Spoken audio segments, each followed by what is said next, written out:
We're still start. Okay, we're live. Okay. All Three. right. Okay. 3, 2, 1.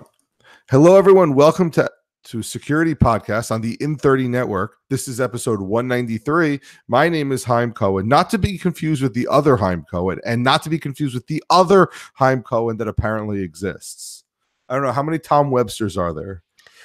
There's a few. I think there was a hockey player. There's like some I don't know if he's a marketing guru or what, but like he's got the Tom Webster Twitter handle, and I'm kind of angry about that because I'm like, but I wanted that. I think there's another guy like with just Webster as the handle, and he seems pretty cool. So I don't know. I just go by my alias, which I picked like when I was 12, and I've just never moved away from it. So it's kind of cringy and annoying, but it's what I've got. The problem is you have a 3 in it. I do have a 3 in it. And it's not like it was taken anywhere else. I just like the number 3. It's my favorite number. That's what all my passwords are. It's just 3. Just 3? Yeah, that's it. That's my password. It's the whole thing. I saw a tweet today. If your password is really stupid, it may be too stupid to guess. Just like 6 zeros for your iPhone PIN code. Which we've now dubbed that the Kanye West passcode. Yeah, the Kanye code. Did I tell you a kid left his phone in the class and I like to guess the passwords? I guessed 6 zeros and he's like, "How did you know that?" So I didn't know that, but I tried. It was my 3rd attempt, and that's what I got. You see, in the realm of codes, we have things that are like super memorable, like the Konami code, right? Anyone who played games in the 80s knows the Konami code, and now we have the Kanye code to take over for a new generation. So I'm going to make all my I'm going to do 0000009 or 090000. Throw a 1 like 001100. Make it symmetric. Well, you have to like move your hand, and that's true. That's the problem. 008800. Yeah, you may have to do that. It's pretty close. And if you do it right, if you get to the point where it's halfway, they won't know if it's an 8 or a 0, which is the other good thing. Yeah, that's what I never understood. Why do they? Why does the UI show you what you pushed? Yeah, there's. I can't answer that. Maybe it's a UX thing. Maybe it's a user nicety thing. So anyway, let's actually get to our show. So we'll start with some easy, real simple topics. So everyone knows I'm a teacher. If you have kids that take the PSATs or the SATs, I've been seeing this a lot lately in the terms of parents wanting to send their kids to SAT tutors. Those are a thing. SAT tutors are a thing. And your money it depends on how you feel about them. But now there's a whole subset of people that are getting this data. Now the question is how they get this data, which bothers me, and are soliciting fake prep courses, because now everything can be online. Hey, pay me $500 and you can take this online prep course. The kid goes, "Hey, mom, dad, here, $500. It's cheaper than a $1,000 course. And I can do it all online, and it guarantees me something," which I never understood. What happens if you don't get plus 300 points? Like what happens there? Do they give you your money back, or do they asterisk at the bottom like results are not typical, this and that? So the story goes, when you sign up for the SATs, they ask you for a lot of questions, like what's your parents' occupation? What's your parents' approximate the salary? They have your address, they have your student ID, they know where you go to school. Like they can, even though it's anonymized, they could probably figure it out really simply. So I don't know how they get this data, but the colleges do. So maybe they pay the colleges off, and then they start sending you scams like do this and do that, and they can make pretty looking sites. So just be aware that SAT prep courses are a scam. And you know what? If you really want to study, it's probably better to actually hire somebody like in person to help you. Yeah, like anything online that looks too good to be true, or especially it's too cheap to be true. Caution is going to be your best friend here. look for reviews and don't like scroll down to the bottom of the scam page and read the fake reviews on the bottom of that page, right? Like actually Google around the name of the company, the name of the product, see if it's actually going to be a good or helpful thing. I totally agree that, probably an in-person tutor is better suited. At the very least, you're going to get more one-on-one interaction, concentrating on the things that your child actually needs to study for, instead of just, shotgunning an entire SAT and going, well, good luck. Here, I'm ready to save you some real money. So first off, most schools, I mean, bigger schools, our school, my school, has SAT prep course, so like an actual course. And if you can't take the SAT prep course, the library, your local library, which is awesome. If you haven't been to your local library recently, go there and ask what services they offer. Sometimes they offer that. But if you're taking an online course, I mean, what are you doing? You're just doing problems. So just buy or go to the library and get the said test prep book and just do them all. Go to Barnes and Noble and go to the SAT prep course and get a little piece of scrap paper. I was going to say it's a little bit illegal, but just do the questions there. You could even buy the book. Yeah. A side note about your public library, just totally not security or scam related. If you haven't been in a while, go check out your public library. The last time I went, 3D printers that were like open for use. Like you can book blocks of hours to go print stuff as long as you have your own material. You can not only, rent movies and Blu-rays and stuff, but they have like video games that you can rent. Like not old stuff either. Like there were PS4 games at my library. It's really cool. And by the way, did I mention that this stuff is free?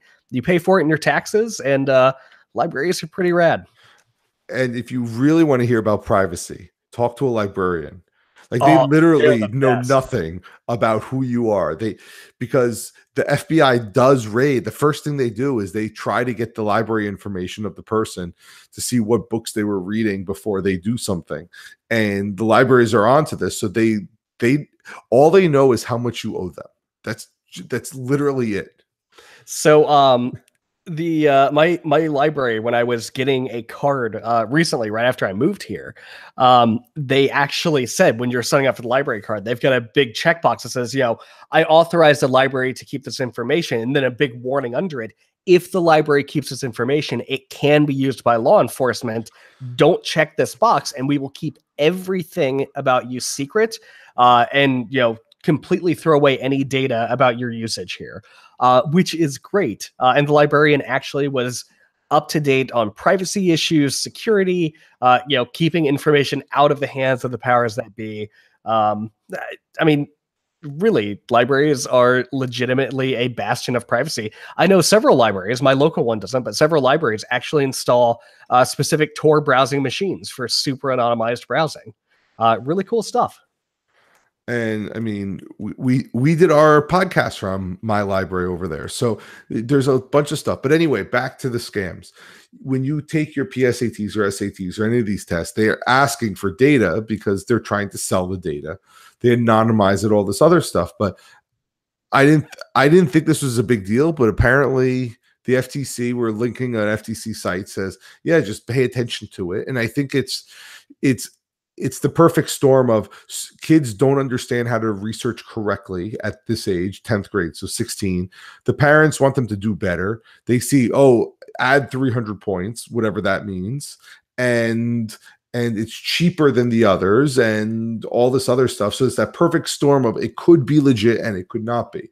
So like we said, just check the website, check the reviews. In person is better. And you know what? If it's online, what they're doing is they're just giving you problems. Go buy a couple books. You'll accomplish the same thing. So, yeah. And let's say you don't want like physical books. You can go to any online retailer that sells ebooks and get, the same stuff and not have all that bulky paper around. If you want, an online e-reader or a big PDF of SAT sample questions or example problems, you can find those too. Well, I will only just caveat that with I proctor the PSATs this year, and we had a large problem of the students not knowing how to fill in bubbles because all the tests now are online. So they click and that's it. So the read the question on one book, find the corresponding number in the other book, and fill in the corresponding letter or whatever it is. Now, to you, that may not seem like really they can't do it. They can't. Like it's a thing. The sophomores in high school are having problems doing that. You see, back when I was taking these tests, that was the Scantrons were the only way to take tests.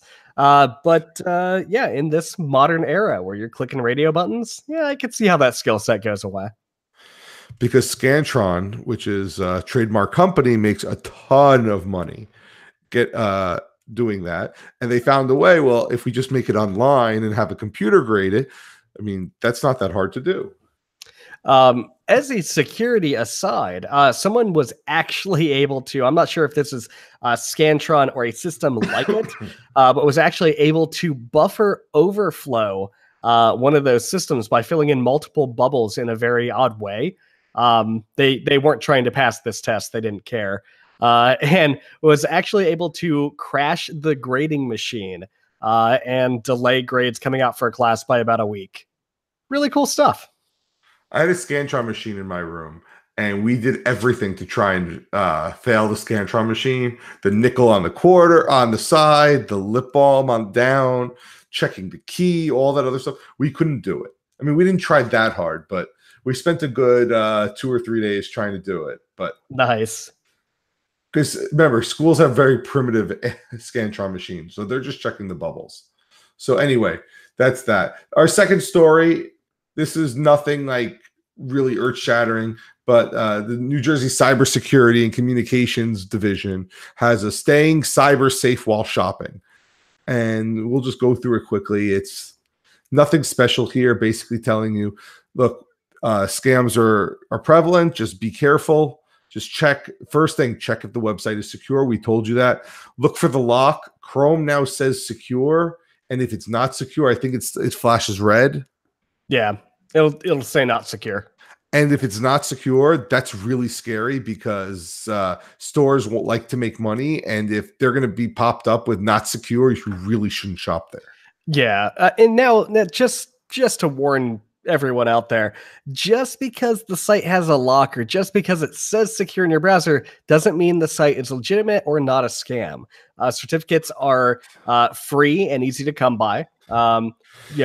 Anyone can have a certificate on any website now for the price of free, thanks to the awesome Let's Encrypt project. So it's not a guarantee. Just know that it's a huge red flag if you see that not secure or you see just plain old HTTP without the S. And look, people don't like when I say this, but I've always said stick to the big sites. I mean, I know you like your mom and pop stores and all this other stuff, but I would stick to the big sites. That's what I do. I usually pick not to promote any one site, but I usually pick one big site to do all of my holiday shopping at. I'm happy with that. But the age-old adage of if it seems too good to be true, if you've got a 65-inch flat screen OLED LCD TV for $100, it's probably not legitimate, right? If it sounds too good to be true, if it sounds too cheap to be true, it probably is.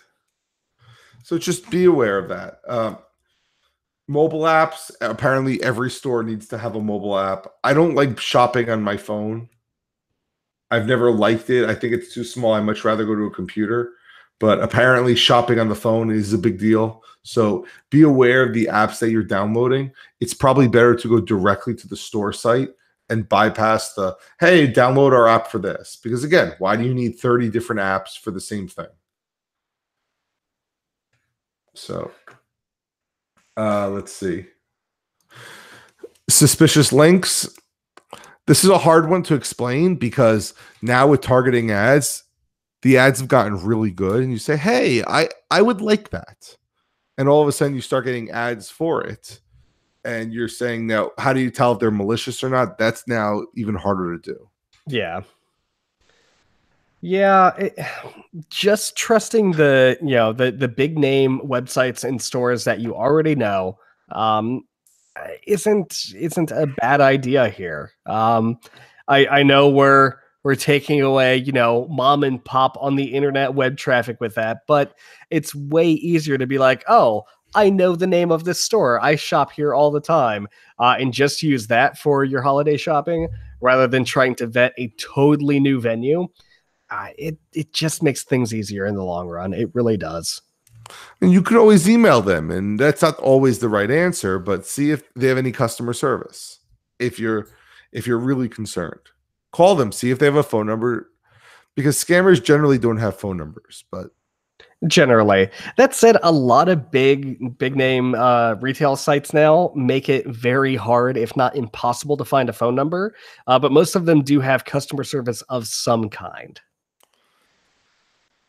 Let's move on. Chrome extensions. I try to avoid any sort of extension that's not absolutely needed. We've talked about the other few weeks ago where you can just buy a Chrome extension and then just change it. So technically, if LastPass got $1 million, 10 million, 5 million, whatever dollars to give up their Chrome extension and they wanted to shut down, we don't know that. I mean, we don't get new permissions as they update. It just works and works and works and works. So who knows if that store didn't get approached by some bad actor to pay them lots of money and now they're tracking your stuff. Yeah, Chrome extensions I generally stay away unless it's something that's very well known or extremely useful. There's actually an extension that I use, but it's so infrequent that I actually keep it disabled unless I need that function right then. So you can download the extension and disable it. Just be sure it's what you want to do. Like, actually think about it. Chrome extensions, and Firefox extensions for that matter, they can hurt you. So just be wary. Extensions generally slow down your computer and they don't provide that much functionality because they are just JavaScript files. Most of the time they take you to a website. Like, add this Chrome extension. When you click on it, it will take you to this. It will bookmark it. It will put it in your shopping list. It will buy it for you. And it's one of those things. Okay, it takes 3 extra clicks to do the same thing, and now you know what you're doing. So, passwords. We've talked about passwords. Don't use easy passwords. 2-factor. If you're comfortable with 2-factor, we tell people to always do it. If you're not comfortable with 2-factor, you should probably get comfortable with 2-factor. Well, I can explain the idea of 2-factor to anybody, and everyone says, "Oh, this is great," but setting it up for people is a little scary because you want to make sure it works and everything else, and then they forget it, and they want to disable it and everything else. So. This is a good call out. Do your online shopping at home. I'm gonna modify this sentence. Do your online shopping from a computer you trust, right? Using a random computer at like a hotel's business center, or a LAN cafe, or using public Wi-Fi. Probably not the best thing to be throwing your credit card details into. Now, if you're shopping at one of the big name sites and you're using HTTPS, on open Wi-Fi, the risk there is minimized thanks to the encryption used by HTTPS. That said, still not the greatest idea. Use a computer you trust. Use a network you trust. Don't take chances you don't have to. Next one, if you ask my wife, we get into lots of fights over, but use credit cards instead of debit cards because credit cards, and I always use this example, credit cards, a credit card company pays out first. The debit card, you pay out first. So if you have to get your money back with the debit card, at least if you have a good reputable bank, they'll work with you, but the money is gone. A credit card their money is out. So they have a vested interest in getting it back if there's a problem. Now, that said, if you are totally terrible with money, it is not worth going into debt over this. So just be aware of that. So if you can handle it, use a credit card, but credit cards are inherently safer than debit cards. And some credit cards will actually give you, some side benefits too. I know that some credit cards will actually give you additional like bonus warranties on certain electronics you purchase. Like, hey, those super nice headphones that were kind of pricey. Yeah, not only do you have a manufacturer's warranty, your credit card company gives you a warranty on that purchase as well. It's kind of a cool benefit. Look, I've used it. I've used it many times with all different credit cards. It's just an insurance. They farm out some insurance policy. If you're talking a small, like even a pair of headphones for $250, for them that's a drop in the bucket. So if it breaks, they don't really give you that hard of a time to replace it. It's one of those, well, I had this for $1,000, and when it gets to be high ticket items, then they start caring. But for the most part, I've had a lot of success where we got into the extended warranty portion. It helped. Now, with that said, if you are in debt beyond belief and you can't handle a credit card, none of these features are absolutely worth it. Just try to get your debt down and figure out something else. Budgeting during the holidays, super helpful. Super helpful. Speaking from personal experience here, who's had the holidays sneak up on him one too many times as a poor college student. Budgeting will save you a lot of hassle. And this is not the podcast for this, but we're not a money podcast. But however, if you don't have to buy someone a gift, and I hate to be Scrooge over here, maybe talk about not buying people gifts and saying, look, why spend money on each other? I much rather save the money. This money will go much further than getting you something and you getting me something. Try to work that out. And again, I don't want to be Scrooge over here. I love getting gifts just like the next person. But if I can save some money and then put it towards a new computer or new whatever, I much rather do that. Every year, my brother and I give each other the same dollar amount gift cards to the same online shopping store every year for our birthdays. We could just not do that. You can have the conversations about mutually assured destruction of gift giving with your nation state actor of choice, saying, hey, if I don't fire my gift nukes at you, you won't fire your gift nukes at me, and leave it at that. My one friend says, what did you buy? Basically, buy yourself something and just say, I gave it to you. And I'm always good with that. That's great. So I bought a pair of gloves and I said, hey, you bought me a pair of gloves. And my friend says, awesome. I hope you like them. Yeah. And they were exactly what you wanted.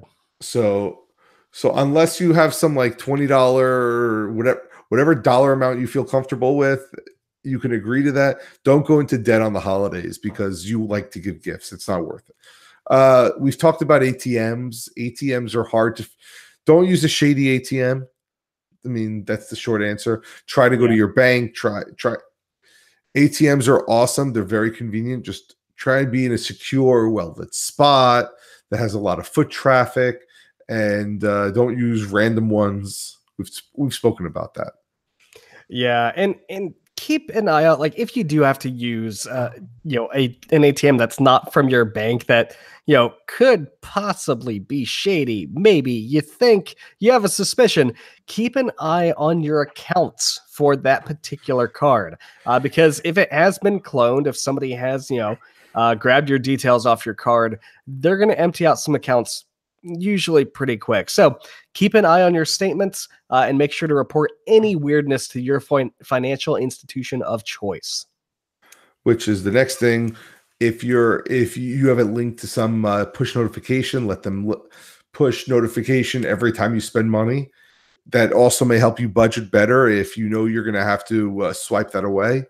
And then finally, keep all your software up to date. And we talk about that all the time. Patch everything all the time. Install all of the updates. So I know you don't want to reboot. Just reboot, get it over with. It won't hurt you that much. It doesn't take that long anymore. They're pretty fast nowadays. Yeah. So, okay, we got about 7 minutes left. So this came across very late today, but basically police found a way to decrypt the 258,000 messages from a crypto app called Iron Chat, which was dubbed to be super duper secure. The government can't get into it. What do we say? Military grade encryption. And, yes. And unfortunately, the military wasn't so strong. Yeah. So it looks like this company was try to say this in a really nice way, but I can't. They were trying to sell people on their secure cell phone, secure in air quotes for the people on audio, and their secure, again in air quotes, chat application, Iron Chat, which it turns out, after some very nice security researchers on Twitter started disassembling the Android APK for this, is literally just a ripped off open source project called Conversations. Conversations is a great app if you want to do Jabber / XMPP conversations with people. It's actually a pretty nice chat app. But it looks like they took that, rebranded it, added some options, and then called it done. They were using XMPP, which is an open messaging protocol with its own a myriad of security issues.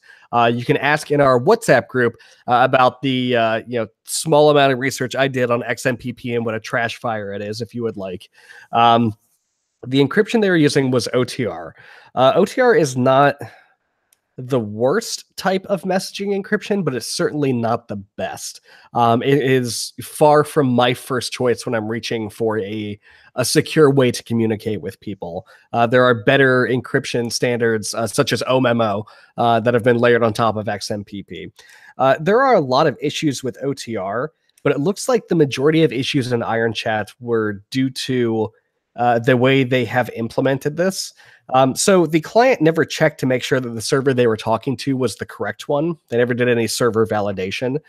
So they would just send messages and, oh, yep, this one looks good, and then shipped it off. So when Dutch police went and took over this account and took over these servers, they dropped in their own server. And what they would do is they, for every contact, switched the keys surreptitiously and said, hey, you have to send your messages to this new public key that we control the private key for. And they did that for literally all messages going through the box. They didn't have any access to historical messages, but they were essentially man-in-the-middling everyone's connections. And the users that continued to use Iron Chat apparently were not made aware or completely ignored the fact that the recipient's public key had changed on the other side. Their security codes were different. So it's either a failing of the app to notify the users, or it was user error and they just continued using it regardless of people's keys changing. OTR typically, back when I had used it, typically didn't do a good job of keeping keys stable between recipients on multiple devices anyway. That could have gotten better. I've been out of that game for a couple of years now. But essentially they were able to man in the middle and read everything. It was still, the messages were still end-to-end encrypted, but it turns out that the police were the endpoint and they were just shuffling messages between recipients. We spoke about this. We spoke about exactly this problem where you don't know if somebody's saying insert your private key and just hide it in the UI, which is what they did. We talk about this when we discuss Signal versus WhatsApp because of exactly that. If anything changes, Signal says, sorry, something's changed. Are you okay with it? WhatsApp hides that and you have to turn it on. And a lot of these apps turn it on because it's a little scary to say this safety number, this security thing changed, because what does that mean? And it turns out that's what that means. It's somebody else, excuse me, somebody else has that problem. This company also did other shady things, not the least of which is on their site, they had an apparent quote from Edward Snowden saying, I use PGP to say hi and hello. I use Iron Chat, in parentheses, OTR, to have a serious conversation. So Edward Snowden hadn't heard of Iron Chat until this story broke, showing people that it was compromised. Yep. If you're going to lie about, leakers and people, high profile security people using your app, who knows what else you're hiding. The fact that they're using XMPP at all for a supposed secure chat app is kind of hilarious to me, because XMPP, not only is the state of the project kind of bad. I'm trying to be really nice, right? It's an open source project. I totally get that. People work for free on this thing, but it has not stood the test of time. It absolutely had a place in technology. It was great while it lasted, but it has been utterly blown out of the water by anything that's come out since then.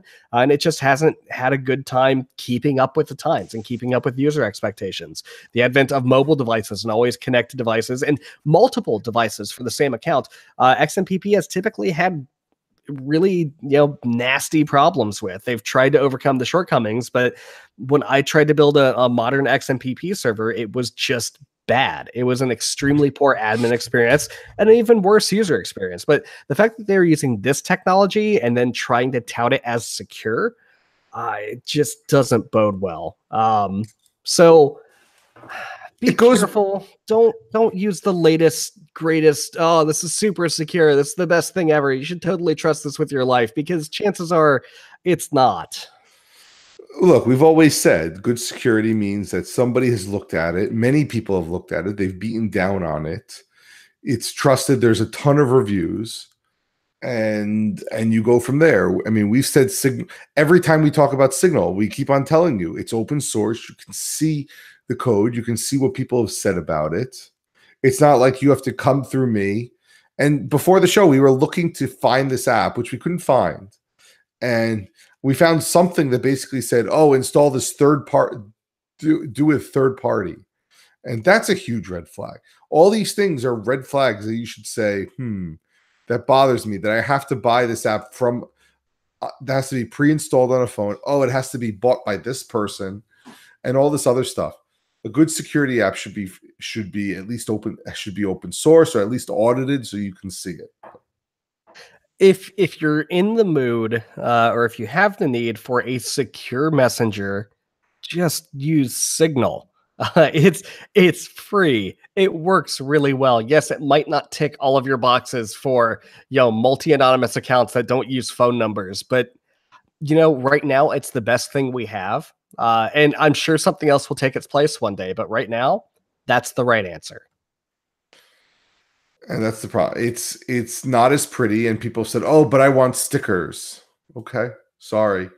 I don't know if you're getting stickers. You may get stickers at some point, but I don't know what to tell you. But if you want, you're not getting stickers if you want security. So, hey, Signal can send gifts now. Yeah. Like, what else do you need, right? You send a reaction GIF and you're done.